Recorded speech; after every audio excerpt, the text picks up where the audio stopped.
Hi friends, ഇന്നത്തെ പുതിയ ഒരു വീഡിയോയിലേക്ക് എല്ലാ കൂട്ടുകാർക്കും സ്വാഗതം. ഇന്ന് ഞാൻ പരിചയപ്പെടുന്ന വിഷയം ചിത്രങ്ങളിൽ കാണുന്നത് പോലെ തന്നെ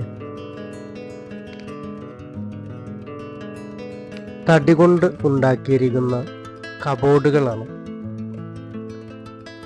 തടി കൊണ്ട് കബോർഡുകൾ ഉണ്ടാക്കുമ്പോൾ എന്തെല്ലാം കാര്യങ്ങളാണ് ശ്രദ്ധിക്കാനായിട്ടുള്ളത്, അതുപോലെ ഏതെല്ലാം തടികളാണ് നമുക്ക് ഈ കബോർഡുകൾ ഉണ്ടാക്കാനായിട്ട് സെലക്ട് ചെയ്യേണ്ടത് എന്നിങ്ങനെയുള്ള കാര്യങ്ങളാണ് ഞാൻ ഇന്നത്തെ വീഡിയോയിൽ നിങ്ങളുമായി പരിചയപ്പെടുത്തുന്നത്. എൻ്റെ ഈ ചാനൽ ആദ്യമായിട്ട് കാണുന്നവരാണെങ്കിൽ എൻ്റെ ഈ ചാനൽ ഒന്ന് സബ്സ്ക്രൈബ് ചെയ്ത് എന്നെ ഒന്ന് സപ്പോർട്ട് ചെയ്യണേ.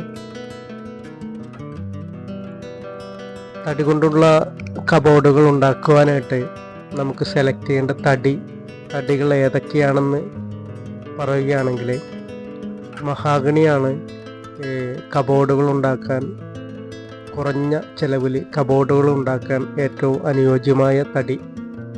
പിന്നെ തേക്ക് തടി എടുക്കാം, അതും വളരെ ഈട് നിൽക്കുന്ന ഒരു തടിയാണ്.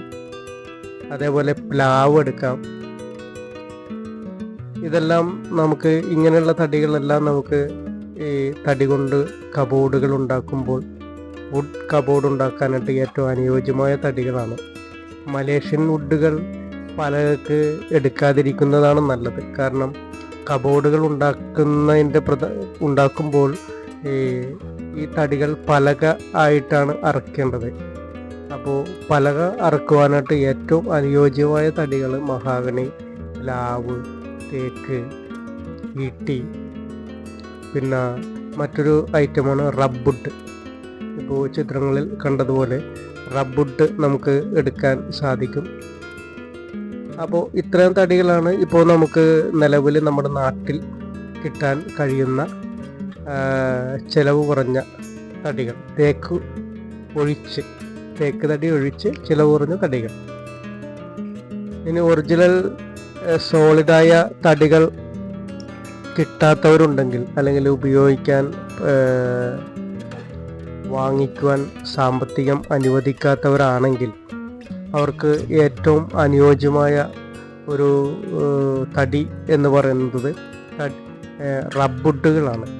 റബ്ബുഡിൻ്റെ വലിയ ഷീറ്റുകൾ വാങ്ങിക്കാൻ കിട്ടും. 8 അടി നീളവും 4 അടി വീതിയിലുള്ള റബ്ബുഡിൻ്റെ ഷീറ്റുകൾ വാങ്ങിക്കാൻ പറ്റും. അതുകൊണ്ട് പണിതിരിക്കുന്ന കബോർഡുകളാണ് ഇപ്പോൾ ചിത്രങ്ങളിൽ നിങ്ങൾ കാണുന്നത്. അതും തടിയായിട്ട് ഉപയോഗിക്കാൻ പറ്റുന്ന ഒരു ഐറ്റമാണ്.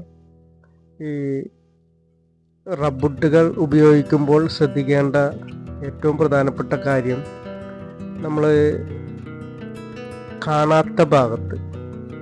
കാണുന്ന ഭാഗത്ത് നമ്മൾ എന്തായാലും പോളിഷ് എന്തെങ്കിലും ചെയ്യും. അത് ഉറപ്പുള്ള കാര്യമാണ്. പോളിഷ് ചെയ്യണം, നിർബന്ധമായിട്ടും കാണുന്ന എല്ലാ ഭാഗത്തും പോളിഷ് ചെയ്യണം. കാണാത്ത ഭാഗത്ത്, അതായത് അടിവശത്തും ബാക്കിയുള്ള ഭാഗത്തെല്ലാം പ്രൈമർ അടിക്കേണ്ടത് വളരെ അത്യാവശ്യമാണ്. അവിടെയെല്ലാം വുഡ് പ്രൈമറോ അല്ലെങ്കിൽ പോളിഷോ എന്തെങ്കിലും അടിച്ചു കൊടുക്കേണ്ടത് വളരെ അത്യാവശ്യമാണ്. അല്ലെങ്കിൽ പെട്ടെന്ന് ഈർപ്പം കയറി പിടിക്കുവാൻ അത് ഇടയാക്കും. ഈ തടിക്ക് ഉള്ള മറ്റൊരു നെഗറ്റീവ് വശമാണ്, ഈർപ്പം അടിച്ചാൽ പെട്ടെന്ന് ഡാമേജ് ആവുന്ന ഒരു തടിയും കൂടിയാണ് ഈ റബ്ബുഡ് എന്ന് പറയുന്നത്. എന്നാൽ ഈർപ്പം വലിയ കാര്യമായിട്ട് അടിക്കാതെ, വെള്ളം വീഴാതെ, നനയാതെയൊക്കെ ഇരിക്കുന്ന സ്ഥലമാണെങ്കിൽ വർഷങ്ങളോളം ഇരിക്കുകയും ചെയ്യും. ഇതിന് തടിയെ അപേക്ഷിച്ച് കുത്തിപ്പോകുന്ന, ഊറൻ കുത്തുന്ന സംഭവം ഈ റബ്ബുഡിന് ഒരിക്കലും ഉണ്ടാവുകയില്ല. കാരണം അത് ട്രീറ്റ് ചെയ്ത തടിയാണ്. അതുകൊണ്ട് കുത്തിപ്പോകുന്ന, പൊടി വരുന്ന ആ ഒരു സംഭവം റബ്ബുഡിന് ഉണ്ടാകുകയില്ല. അതുപോലെ മഹാഗണിയോ പ്ലാവോ തടികൾ എടുക്കുന്നവരാണെങ്കിൽ തീർച്ചയായും സോളിഗ്രാം എന്ന കെമിക്കൽ അടിക്കേണ്ടത് അത്യാവശ്യമാണ്. അല്ലെങ്കിൽ വുഡ് പ്രൊട്ടക്ടർ എന്ന ഒരു കെമിക്കൽ കിട്ടും. ഇത് തടിയിൽ അടിച്ചു കഴിഞ്ഞാൽ ചിതൽ കയറാതിരിക്കാൻ വളരെ നന്നായിരിക്കും. ഒരു കാരണവശാലും ചിതൽ കയറുകയില്ല. ഈ ഈ തടിയിലാണ് പെട്ടെന്ന് ചിതല് കയറാൻ സാധ്യത വളരെ കൂടുതലുള്ളത്. അപ്പോൾ ഇത്തരം കാര്യങ്ങൾ ശ്രദ്ധിച്ചു കഴിഞ്ഞാൽ തടി കൊണ്ടുണ്ടാക്കുന്ന കബോർഡുകൾ ദീർഘകാലം നിലനിൽക്കുകയും ചെയ്യും. മഹാഗണി കൊണ്ടുണ്ടാക്കിയ കബോർഡുകളാണ് ഇപ്പോൾ നിങ്ങൾ ചിത്രങ്ങളിൽ കാണുന്നത്. ഈ കബോർഡ് റബ്ബുഡ് കൊണ്ടുണ്ടാക്കിയ കബോർഡാണ്. അതേപോലെ തടി കൊണ്ട് കബോർഡുകൾ ഉണ്ടാക്കുമ്പോൾ ഇതിൻ്റെ പുറകു വശത്തായിട്ട്, അതായത് ഭിത്തിയോട് ചേർന്ന് നിൽക്കുന്ന വശം, അത് പരമാവധി തടികൾ ഒഴിവാക്കുന്നതാണ് ഉചിതമായിട്ടുള്ളത്. കാരണം അവിടെയാണ് ഭിത്തിയോട് ചേർന്ന് നിൽക്കുമ്പോൾ ഇടത്താണ് ഈർപ്പം അടിക്കാൻ സാധ്യത കൂടുതലുള്ളത്. അപ്പോൾ അങ്ങനെ വരുന്ന ഭാഗത്ത് മൾട്ടിവുഡ് കൊടുക്കുന്നതാണ് ഏറ്റവും നല്ലത്. കനം കുറഞ്ഞ 5mm-ൻ്റെയോ 6mm-ൻ്റെയോ മൾട്ടിവുഡുകൾ നമുക്ക് ബാക്ക് വശം അടിക്കുകയാണെങ്കിൽ ദീർഘകാലം ഈ കബോർഡുകൾ കേടാകാതെ ഇരിക്കുകയും ചെയ്യും.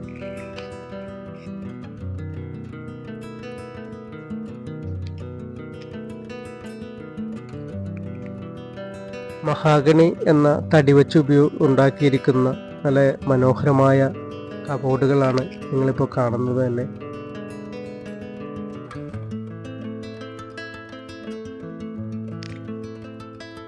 നല്ല അടിപൊളി ഡിസൈനിലുള്ള കബോർഡുകൾ.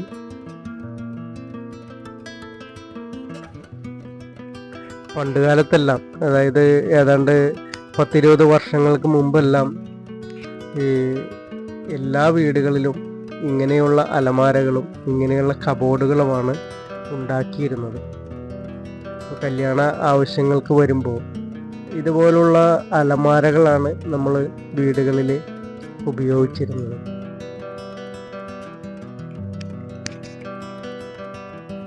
പിന്നീടാണ് ഈ തടികളുടെ വില കൂടിയതനുസരിച്ച് എല്ലാവരും പ്ലൈവുഡിലേക്കും മൾട്ടിവുഡിലേക്കും അതേപോലെ ലാമിനേഷൻ ബോർഡിലേക്കൊക്കെ നമ്മൾ മാറാൻ തുടങ്ങിയത് ഈ തടിയുടെ വില കൂടിയതുകൊണ്ടാണ്. ഞാനെപ്പോഴും തടി കൊണ്ടുണ്ടാക്കുന്ന കബോർഡുകൾക്കാണ് ഞാൻ പ്രാധാന്യം കൊടുക്കുന്നത്. അതാണ് എനിക്ക് ഏറ്റവും ഇഷ്ടപ്പെട്ടത്. തടി കൊണ്ട് നമ്മൾ കബോർഡുകൾ ഉണ്ടാക്കിയാൽ ഇതേപോലെ കാണുന്ന തലക്കെട്ടുകൾ, മോൾഡിംഗ് വർക്കുകൾ ചെയ്യാൻ നമുക്ക് സാധിക്കും. മറ്റ് ഉണ്ടാക്കുന്ന പ്ലൈവുഡിലോ അല്ലെങ്കിൽ മൾട്ടിവുഡിലോ ആണെങ്കിൽ ഇത്തരത്തിലുള്ള ഡിസൈനുകൾ നമുക്ക് ഉണ്ടാക്കാൻ സാധിക്കുകയില്ല. അത് നമ്മൾ എക്സ്ട്രാ അടിച്ചു കൊടുക്കേണ്ടതായിട്ട് വരും. തടിയിലാണെങ്കിൽ ആ തടിയിൽ തന്നെ നമുക്ക് റൂട്ടർ മെഷീൻ ഉപയോഗിച്ചുകൊണ്ട് മോൾഡിംഗ് വർക്കുകൾ ചെയ്ത് ഇതേപോലെ മനോഹരമാക്കി, ഇതേപോലെ തലക്കെട്ടുകളൊക്കെ കൊടുത്ത്, വളവാണെങ്കിൽ വളച്ച് തലക്കെട്ടുകൾ ഡിസൈനിൽ കൊടുത്ത് വളരെ മനോഹരമായിട്ട് പഴയ ഒരു കാലഘട്ടത്തിലേക്ക് പോകുന്ന, പഴയ ഒരു പഴമ നിലനിർത്തുന്ന കബോർഡുകൾ ഉണ്ടാക്കുവാൻ സാധിക്കും. അതുപോലെ തന്നെ പല തരത്തിലുള്ള ഡിസൈനുകൾ ആർച്ചായിട്ടും എല്ലാം ഉണ്ടാക്കണമെങ്കിൽ തടി കൊണ്ട് തന്നെ കബോർഡ് ഉണ്ടാക്കേണ്ടതായിട്ട് വരും. എങ്കിൽ മാത്രമേ നമുക്ക് ഇതേപോലുള്ള ഡിസൈൻ വർക്കുകൾ ചെയ്യാൻ സാധിക്കുകയുള്ളൂ.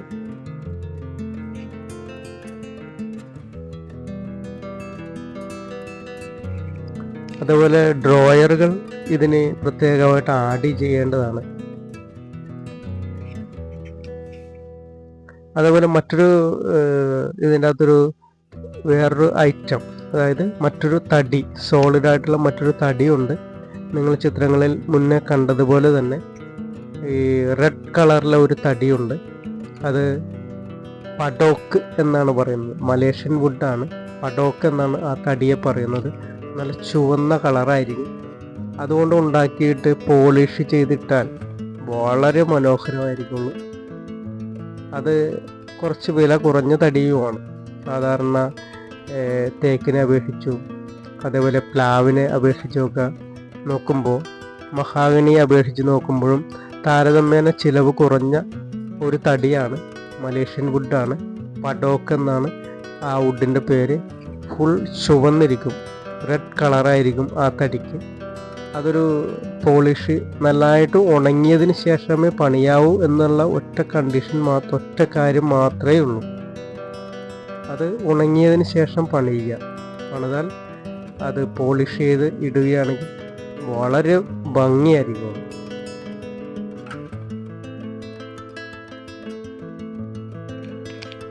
അതുപോലെ റബ്ബുഡ് കൊണ്ട് കബോർഡുകൾ ഉണ്ടാക്കിയാലും അത് പോളിഷ് ചെയ്യണം. ഇന്നറിൽ പെയിൻ്റ് അടിക്കുകയോ അല്ലെങ്കിൽ പോളിഷ് ചെയ്യുകയോ ചെയ്തെങ്കിൽ മാത്രമേ ആ റബ്ബുഡ് കൊണ്ട് ഉണ്ടാക്കുന്ന കബോർഡുകൾ ദീർഘകാലം നിലനിൽക്കുകയുള്ളൂ. അല്ലെങ്കിൽ വളരെ എളുപ്പത്തിൽ അത് പൂപ്പൽ പിടിച്ചു പോകാൻ സാധ്യതയുണ്ട്. ഈർപ്പം അടിക്കുന്നതനുസരിച്ച് അത് പൂപ്പൽ പിടിക്കും. പൂപ്പൽ വന്നാൽ ആ തടി നമുക്കതിൻ്റെ ഉള്ളിൽ തുണികളൊന്നും വെക്കുവാൻ സാധിക്കുകയില്ല. പോളിഷ് നിർബന്ധമായിട്ട് അടിക്കണം. 1 ഇഞ്ച് സ്ഥലത്ത് പോലും പോളിഷ് ചെയ്യാത്ത സ്ഥലം ഉണ്ടാകരുത് റബ്ബുഡ് കൊണ്ട് ഉണ്ടാക്കുമ്പോൾ. പ്രത്യേകിച്ച് അതിൻ്റെ മുറിഭാഗങ്ങളിലെല്ലാം പോളിഷ് ചെയ്തിരിക്കണം.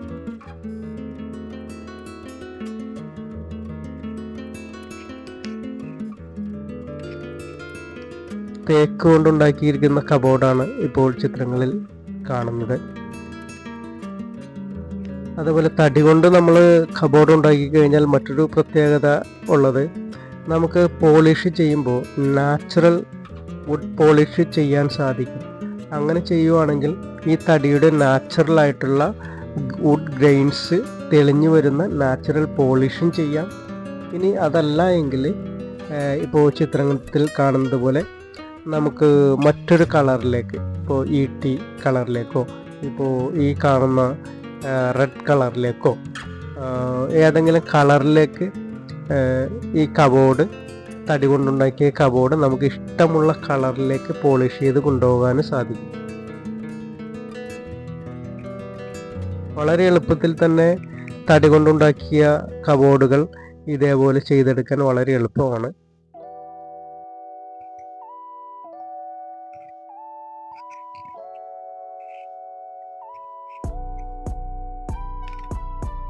തടി കൊണ്ടുള്ള കബോർഡുകളുടെ ഒരു അമൂല്യ ശേഖരമാണ് ഇന്നത്തെ വീഡിയോയിൽ ഞാൻ നിങ്ങളെ പരിചയപ്പെടുത്തിയത്. നിങ്ങൾക്ക് ഇഷ്ടമുള്ള ഡിസൈനുകൾ തിരഞ്ഞെടുക്കാം. നിങ്ങളുടെ വീടുകളിൽ അത് പരീക്ഷിക്കാവുന്നതാണ്. അതുപോലെ ഒരു വീടിന് ആവശ്യമായ എല്ലാ വിവരങ്ങളുമാണ് ഞാൻ ഈ ചാനലിൽ അപ്ലോഡ് ചെയ്യുന്നത്. ഒരു വീടിനാവശ്യമായ കട്ടില, ജനലുകൾ, വാതിലുകൾ എന്നിങ്ങനെയുള്ള തടികളെക്കുറിച്ചും അതിൻ്റെ ഡിസൈനുകളെക്കുറിച്ചും ഈ ചാനലിൽ നിന്ന് നിങ്ങൾക്ക് ലഭിക്കുന്നതാണ്. അതുപോലെ ഇൻറ്റീരിയൽ സംബന്ധമായ കാര്യങ്ങൾ, കിച്ചൺ കബോർഡുകൾ, ബെഡ്റൂം കബോർഡുകൾ, TV യൂണിറ്റുകൾ എന്ന് വേണ്ട ഒരു വീട്ടിലേക്ക് ആവശ്യമായ എല്ലാ വിവരങ്ങളും എൻ്റെ ഈ ചാനലിൽ നിന്ന് നിങ്ങൾക്ക് ലഭിക്കുന്നതാണ്.